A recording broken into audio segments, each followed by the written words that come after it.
नमस्कार साथियों, जय भीम, इंकलाब जिंदाबाद। साथियों, एक ब्राह्मण गंदी सोच का, गंदी मानसिकता वाला मनवादी कीड़ा जो 1 जनवरी 1818 को भीमा कोरेगांव का युद्ध हुआ था, जिसमें 500 महारों ने 28,000 ब्राह्मणों को गाजर मूली की तरह, समझ रहे ना आप लोग, गाजर मूली की तरह कर दिया था। वो उस युद्ध के बारे में एक गंदी मानसिकता वाला ब्राह्मण, जो कि मनवादी ब्राह्मण, किस तरीके से भीमा कोरेगांव के युद्ध में और जो शहीद स्मारक, शहीद स्तंभ बना हुआ है, उस पर किस तरीके से टीका टिप्पणी करता है। आइए इसकी वीडियो देखते हैं। ये जो बगल में दिख रहा है ना, इसका नाम है दिनेश नाम है। तो दिनेश ये ब्राह्मण है, तो इसकी वीडियो देखते हैं। वीडियो देखने के बाद इसको अच्छे से जवाब देते हैं।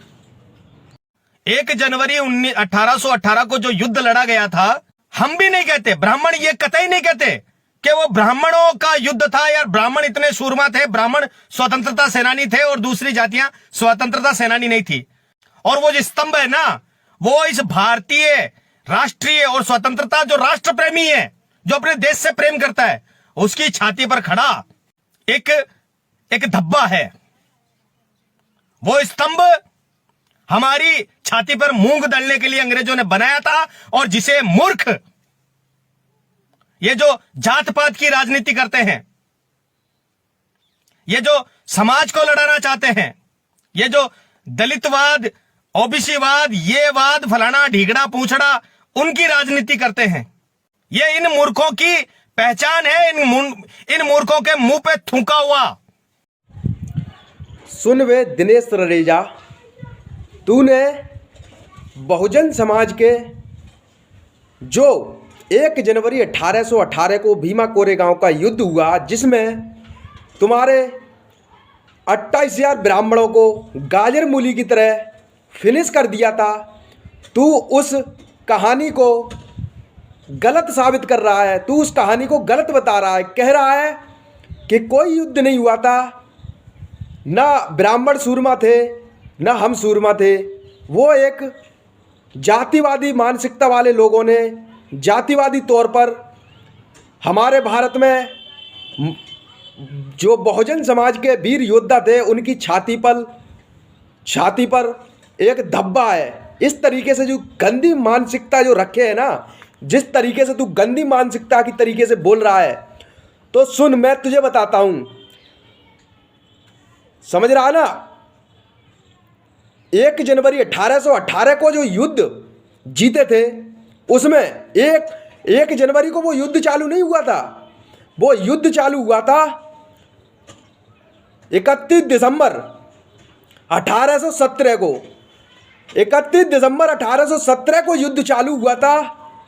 पूरी रात युद्ध चला, पूरी रात 500 महारों ने तुम 28,000 पेशवाओं की पेशवागिरी निकाल दी थी।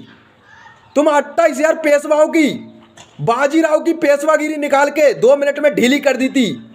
सुबह तक युद्ध चला, तब 1 जनवरी 1818 को वो युद्ध जीत पाया।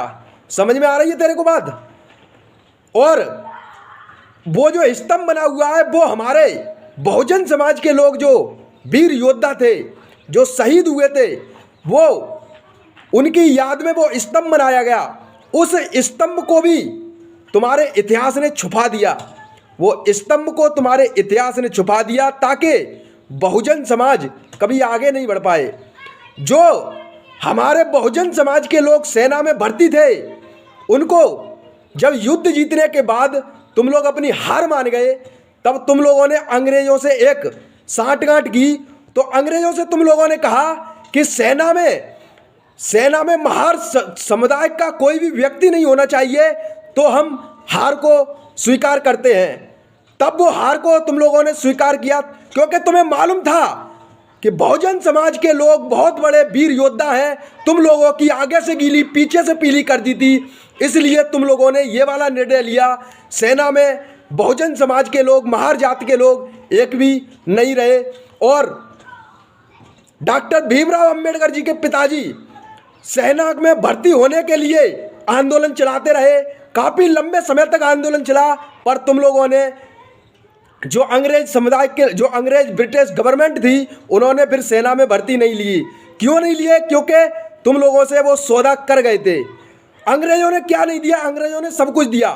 आज जो कानून बने हुए हैं, आईपीसी धारा बनी हुई है, ये सिर्फ अंग्रेजों की देन है। आज जो तुम कपड़े पहन रहे हो, ये अंग्रेजों की देन है। अंग्रेजों ने ही सेना में भर्ती होने से इनकार किया था। जब बाबा साहब ने, डॉक्टर भीमराव अंबेडकर जी ने सन 1950 को संविधान लागू किया, तब सेना में फिर से भर्ती होने का निर्णय लिया। तब उन्होंने सेना में भर्ती होने की कानूनी लड़ाई लड़ी। तब से लेके आज तक सेना में भर्तियां होती हैं, जिसमें बहुजन समाज के समुदाय के लोग सेना में लिए जाते हैं। और तू जिस तरीके से बातें कर रहा है, गंदी मानसिकता की तरीके से, गंदी सोच की तरीके से, तो अपनी सोच को जरा सुधार ले। समझ रहा है ना? अंग्रेजों की जो नीति थी, फूट डालो और राज करो।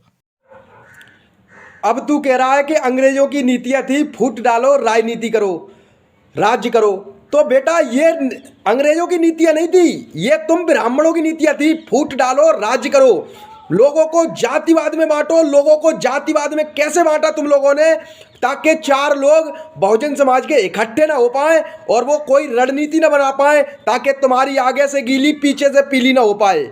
समझ रहे ना? वो अंग्रेजों की नहीं थी रणनीति, वो अंग्रेजों का नहीं था सिस्टम। वो सिस्टम तुम ब्राह्मणों का था। तुम लोगों ने वो मंत्र का उपयोग किया कि फूट डालो, राजनीति करो, कि एक दूसरे की चुगली करो और राजनीति करो, राज्य करो। समझे? अंग्रेजों पे मत थोप। आज जो तू सूट पहरा है ना, जो सूट पहन के, जो काला सूट पहन के, जो काला जो पैर के तू वीडियो बना रहा है, ये भी अंग्रेजों की देन है, बाबा साहब की देन है। बाबा साहब के वजह से आज तू सूट पहन पा रहा है। समझ में आ रही है तेरे को ये बात? इतिहास छुपा हुआ नहीं है। इतिहास में कहीं भी लिखा हुआ बता दो कि वो युद्ध जातिवादी था। तुम लोग कहते हो कि 500 मलाड़ थे और 25,000 ब्राह्मण थे। इतिहास में कहीं तो लिखा हुआ बता दो कि वो युद्ध जातीय युद्ध था, जातीय संघर्ष था। कहीं तो लिखा होगा। सुन, मैं बताता हूं तुझे सच्चाई। पहले हमारे महापुरुष थे, उन्होंने जो युद्ध लड़े थे, जो उन्होंने संघर्ष किया था, उस इतिहास को तो तुम लोगों ने छुपा दिया। आज तू बहुत बड़ा उछल उछल के कह रहा है कि कहीं तो इतिहास में लिखा होगा कि वो युद्ध जातिवादी था। सुन, हमारे पूर्वजों के पहले गले में हांडी और कमर में झाड़ू बांधकर उन्हें जब वो कहीं जाते थे, तो तुम लोगों की ये नीतियां थी, तुम लोगों का ये कानून था, ब्राह्मणों का ये कानून था कि कमर में झाड़ू और गले में हांडी लटका के जाओगे, ताकि किसी शूद्र के निशान धरती पर ना दिख जाए। शूद्र अगर थूके तो उसका थूक मटके में जाए, धरती पर ना जाए, क्योंकि तुम बहुत महान थे, तुम उधर से निकलते थे, इसलिए तुमने ये नीतियां बनाई, ये कानून बनाए। आज तुम कहते हो कि कहीं तो लिखा होगा किसी भी इतिहास में। जब तुम लोगों ने इतिहास ही छुपा दिया, जब तुम लोगों ने इतिहास को ही नकार दिया, जब तुम लोगों ने बहुजन समाज का इतिहास ही छुपा के रखा है, तो तुम लोगों तो इतिहास कहाँ से लेके आए बहुजन समाज का, ये बताओ। अंग्रेजों की किताब में लिखा हुआ है कि ये जातिवाद युद्ध हुआ था। तुम लोगों से युद्ध इसलिए लड़ा गया ताकि जो हक और अधिकार थे, वो हक और अधिकार मिल सके। जो तुम लोगों ने गुलाम बनाकर रखा था बहुजन समाज के लोगों को, पूर्वजों को हमारे, वो गुलामी से आज़ादी मिल सके, इसलिए ये युद्ध भीमा कोरेगांव का युद्ध हुआ। तब कमर में झाड़ू और गले में हांडी से मुक्ति मिली। तब तुम लोगों को गाजर मूली की तरह 28,000 लोगों को फिनिश कर दिया था। याद है कि फिर से याद दिलाएं? जब भीमा कोरेगांव का नाम आता है और 28,000 पेशवाओं की पेशवागिरी निकालने की जब बात आती है, तो तुम्हारे तन बदन में आग लग जाती है, आगे से गीली पीछे से पीली हो जाती है, क्योंकि ये पराजित, ये हार तुम गीदड़ों को हजम नहीं हो रही है। तुम तड़प रहे हो, तुम खुद जातिवाद कर रहे हो, लड़ाई करने के लिए उछल रहे हो। समझ में आ रही है बात? जो बात मैं कह रहा हूं, ये जातिवादी हम लोग नहीं, जातिवादी तुम लोग करते हो। तुम लोगों ने हम लोगों को कभी एक नहीं होने दिया, जातिवादियों में बांट दिया। और जातिवादी मानसिकता वाले, जातिवादी कीड़े मेरी बात अच्छे से दिनेश समझ भी रहा होगा और सुन भी रहा होगा, और ये वीडियो जरूर देख, और ताकि इस वीडियो से तुझे थोड़ा ज्ञान मिले और तेरी आगे क्या बातें हैं वो वीडियो में देखते हैं। करो तुम लोग पूजा, तुम्हें शर्म आनी चाहिए ऐसी चीज, ऐसी गतिविधियों को करते हुए। और ग्लानि भरवाने का कि 25,000 ब्राह्मण मारे गए थे, है तुम्हारी औकात 500 लोगों की? आज भी लड़ सकते हो 25,000 के सामने?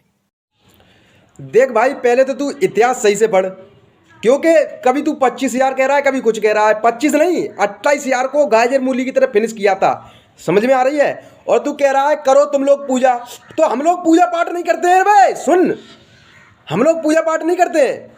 हम लोग उस शहीद स्मारक को, उन बहुजन समाज के क्रांतिकारी वीर योद्धाओं के श्रद्धांजलि अर्पित करते हैं, उन्हें याद करते हैं। उस दिन 1 जनवरी 1818 को जो भीमा कोरेगांव का युद्ध हुआ था, तो हम हर साल 1 जनवरी को धमाकेदार तरीके से उनको याद करते हैं। समझ रहा है? क्योंकि हमें गर्व है। हम पूजा पाठ नहीं करते क्योंकि हमें गर्व है कि हमारे 500 महारों ने, 500 बहुजनों ने तुम 28,000 पेशवाओं की पेशवागिरी एक क्षण में धूल चटा दी थी। इसलिए हम पूजा पाठ नहीं, गर्व करते हैं। गर्व, समझ में आ रही है? गर्व करते हैं, गर्व करते हैं। समझ रहा है? तो ऐसी बात मत समझ कि बहुजन कमजोर है। और क्या कह रहा है कि है औकात 500 लोगों की जो 25,000 से लड़ सकें। तो बेटा, कल भी बहादुर थे, आज भी बहादुर हैं और बहादुर ही रहेंगे। समझ रहा है? वीर योद्धा थे, वीर योद्धा हैं, वीर योद्धा रहेंगे। जब तेरी मर्जी आए, जब तेरे पिछवाड़े में दम हो, तो बेटा भिड़वा लियो, ठीक है? और आगे कुछ कहना नहीं चाहता। तेरी जब मर्जी हो तब भिड़वा लियो। वैसे तुम लोगों ने फूट डालो, राजनीति करो, ये तो तुम लोगों ने बहुत अच्छे से कर रखी है। जातिवाद में लोगों को बांट के, जातिवादी मानसिकता वाला कीड़ा दिनेश, तो ये जातिवादी मानसिकता कीड़ा निकाल के थोड़ा मानव सेवा में ध्यान लगा तो अच्छा रहेगा, वरना दिमाग खराब कर दिया जाएगा। और वीडियो में तूने अपने में एक शुरुआत में एक बात और बोली है, कहा है कि बाबा साहब अछूत नहीं थे, डॉक्टर भीमराव अंबेडकर जी अछूत नहीं थे। तो तेरी ये कौन से इतिहास में लिखा है कि वो अछूत नहीं थे? कौन से इतिहास तूने पढ़ रखा है? कौन सी किताब लिख रखी है? क्या लिख रखा है तूने? क्या लिख रखा है? तो बेटा अच्छे से समझ ले इतिहास को। तुम लोगों ने जो इतिहास को दबा रखा है, इतिहास को छुपा रखा है, तुम लोगों की सिर्फ इसीलिए फटती है क्योंकि ये जय भीम वाले हैं ना, जय भीम वालों के सामने तुम्हारी चलती नहीं है। समझ रहे ना? जो डॉक्टर भीमराव अंबेडकर जी ने जो संविधान लिखा, संविधान लागू किया, तुम्हारे बापों में ताकत नहीं थी जो संविधान को लिख ले, तभी तो हमारे बाप से संविधान लिखवाया। समझ में आ रही है? तुम्हारे बापों में ताकत नहीं थी जो संविधान को लिख ले, तभी तो हमारे बाप से डॉक्टर भीमराव अंबेडकर से संविधान लिखवाया। आज तुम कहते हो कि डॉक्टर भीमराव अंबेडकर जी अछूत नहीं थे, इसीलिए तो तुम्हें आगे से गीली पीछे से पीली करवाया। दिमाग में रखना, ध्यान में रखना। आगे से वीडियो बनाने से पहले सोच लेना कि वीडियो में एसीपी सोनू सिंह से भी टकरा सकता है। दिमाग लगा के वीडियो बनाना, सोच समझ के वीडियो बनाना, नहीं तो आगे से गीली पीछे से पीली कर दी जाएगी। दोबारा भीमा कोरेगांव दोहरा दिया जाएगा। तब तो 28,000 को गाजर मूली की तरह फिनिश किया था, अब पता नहीं कितनों को फिनिश होना पड़ेगा। दिमाग लगा के वीडियो बनाना, सोच समझ के वीडियो बनाना, वरना आगे से गीली पीछे से पीली हो जाएगी, याद रखना। और नाम और सुन लेना, मेरा एसीपी सोनू सिंह नाम है। वीडियो में टक्कर लेने से पहले दिमाग में उतार लेना, एसीपी सोनू सिंह नाम का कोई बंदा मिला था जिसने दिनेश की आगे से गीली पीछे से पीली करवा दी थी। तो सभी साथियों को जय भीम, इंकलाब जिंदाबाद। सरपरोशी की तमन्ना अब हमारे दिल में है, देखना है जोर कितना बाजुए कातिल में है। लिख रहा हूं अंजाम, एक दिन आगाज आएगा, मेरे लहू का हर एक कतरा कतरा इंकलाब लाएगा। जय भीम, इंकलाब जिंदाबाद।